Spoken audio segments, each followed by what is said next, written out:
Bom dia, família, mais uma vez aqui com vocês. Dessa vez surgiu um novo pastor de 14 anos. Certo? 14 anos, 14. E eu fico a imaginar, vamos ouvir o que o pastor tem a falar sobre um novo profeta, um novo Messias que diz, sim, 14 anos. No Brasil, que é muita gente comentando e falando daquele pastor. Espero que vamos ver o que é que o pastor Daniel Merim, de 14 anos. Vamos aqui ver o que ele tem a dizer sobre isso. Pois é. Daniel, primeiro, se você acha que o anticristo pode ser o pastor Mirim, e depois algum comentário aqui sobre. Cara, assim, tá todo mundo falando desse pastor Mirim e tal, e tem muita coisa estranha no mundo, né? Aí o cara fala assim, olha só como é que o protestant... Muitos católicos falam, olha como é que o protestantismo é horroroso, olha só o pastor Mirim. Pô, pelo amor de Deus, gente, você não pode julgar o todo por um exemplo, pela parte, né? Você vai comparar as maluquices, eu vou falar, o catolicismo é horrível porque eles vendiam a salvação com as indulgências. É horrível porque tem a simonia, né, que é essa prática. Assim, só ressalto para essas pessoas, tomem cuidado com isso, para você não entrar numa de que, olha como é que o protestantismo é uma podridão, olha o profeta Mirim.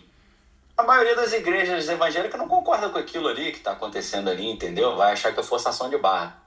Agora, existem pessoas que foram chamadas para serem profetas ainda na sua infância, como é o caso de Samuel. Agora, Samuel fazia as coisas que esse menino estava fazendo? Provavelmente não.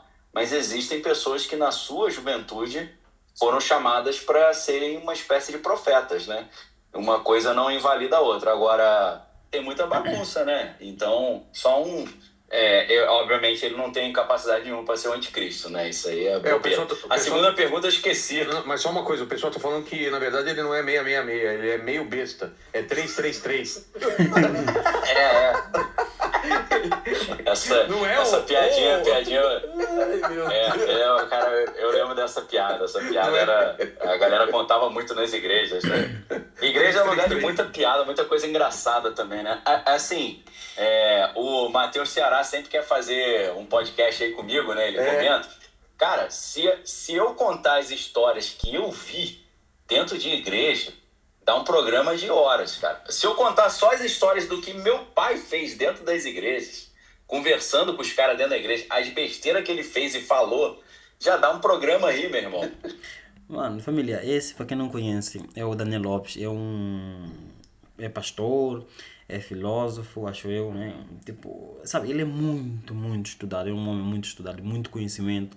E eu sigo muito o canal do Daniel Lopes, fala muitas coisas e comenta muitos anúncios também, muitos acontecidos também na guerra da Ucrânia, também que está a se passar com a Rússia há anos, e muitas coisas que esse tal Daniel fala, é um professor também universitário também, muitas coisas que esse professor fala é verdade e acontece, muito mesmo. E, cara, eu sou muito fã e firme nas palavras de Daniel que ele fala também. E o pastor também, o colega que está aqui do meu lado também, é exatamente excelente, com sempre bons conteúdos e tal. Vamos acompanhar, continuar assistindo o vídeo aí para ver o que é que eles dizem sobre o que está acontecendo aí. É incrível. Então, assim, igreja é um lugar de coisa engraçada. Às vezes as coisas engraçadas são heresias, às vezes são apenas coisas engraçadas, entendeu? Então, assim, esse profeta Mirim pode ser apenas uma coisa engraçada, pode ser uma heresia, eu não sei muito bem, eu precisava conversar com ele lá, sentir qual é dele, olhar melhor. Eu não parei para estudar o profeta Mirim, não. A segunda pergunta eu esqueci, Vilela, não lembro. Eu só queria fazer uma observação aqui em relação a esse jovem. A Bíblia diz que um pastor ele não pode ser neófito. O que é isso? Neófito é uma palavra grega que significa novo plantado, uma plantinha que acabou de nascer. Um pastor ele tem que ser maduro, não pode ser uma criança. Tem que ter vivência. Por quê? Porque uma criança ela não tem preparo, ela não tem maturidade espiritual. Eu não estou dizendo que Deus não possa usar uma criança. Ele citou o profeta Samuel, que quando era menina, ele ouviu Deus falando com ele, ele ia lá e procurava o Eli, que era o mentor dele, né, que ele foi criado no tabernáculo. E na terceira vez ele falou, olha, Deus está falando com você. Fala, Senhor, que o teu servo ouve. E Deus falou com ele. Só que Samuel não se tornou o profeta que ele se tornou antes de ser um homem maduro. Por quê? Porque espiritualidade demanda maturidade. Pois é. A Bíblia deixa claro que um pastor, que um profeta, ele não pode ser um menino. Ele pode até ter um dom espiritual e tal, mas ele não deveria estar ocupando a posição que ele está ocupando. Isso é um erro. Isso é resultado de igrejas que valorizam muito mais a manifestação sobrenatural do que propriamente aquilo que é necessário para, vamos dizer assim, as qualidades necessárias para que um líder espiritual seja levantado. A Bíblia é clara, não só para um diácono, quanto para um pastor, que ele deve ser um homem maduro, não pode ser neófito, porque neófito ele é muito jovem, ele não tem maturidade. Você pega uma criança, ele pode ter um dom já, mas ele não está pronto para exercer liderança espiritual. Então, isso é resultado de igrejas que não valorizam a Bíblia, porque se a Bíblia ia chegar para esse menino e dizer, olha, aprende um pouquinho mais, vamos estudar a Bíblia, espera mais um pouco, agora não é hora. Mas não, ele já está nos púlpitos. Por quê? Porque essas igrejas não estão nem aí. Ele fala bonito, ele fala coisas tremendas e tal, e as pessoas aceitam. Só que isso eu dizer assim, é a prefiguração de um caos. Eu temo pela vida dele até que ele caia no engano e se desvie. Porque o que ele precisava era uma pessoa mais velha orientando ele e dizendo para ele o que a Bíblia diz, para que no tempo oportuno ele pudesse ser levantado, caso ele de fato seja assim. Cara, isso faz todo sentido, né, família? Imagina uma criança de 14 anos está a pregar para, sei lá, milhares de pessoas, mano. Que maturidade a criança tem de 14 anos tem para ter pessoas lá de 40, 30, 40, 50 anos a ouvir, a pregar? Não estou a dizer que não pode, mas lá está, conhecimento. Tipo, onde que já estudou a Bíblia tudo para ter tanto conhecimento bíblico sobre Deus, de tudo para falar para as pessoas? Aonde? Eu só tenho 14 anos. O pastor está a falar que faz todo sentido. Pai, não sei o que vocês acham. Deixa aqui nos comentários aqui, o que é a sua opinião sobre isso. Sincero e tenha um chamado de Deus. O Daniel, agora sobre a pergunta, então. Qual que é a outra pergunta? Eu esqueci. O Léo. Eram duas perguntas? O Léo pode repetir? Já perdeu aí. Já perdi. Espera que eu pegar novamente aqui. Se vocês quiserem, eu conto a história engraçada do meu pai também, não tem problema não. Danilo, conta a história do teu pai que eu quero ouvir. O que aconteceu na igreja, porque na igreja acontece tantas coisas que ficam por trás de cortinas guardadas. Conta uma então aí. Cara, eu fui pregar numa igreja uma vez e eles sabiam que eu chamava Daniel Lopes, mas não me conheciam o rosto. E meu pai se chama Daniel Lopes também.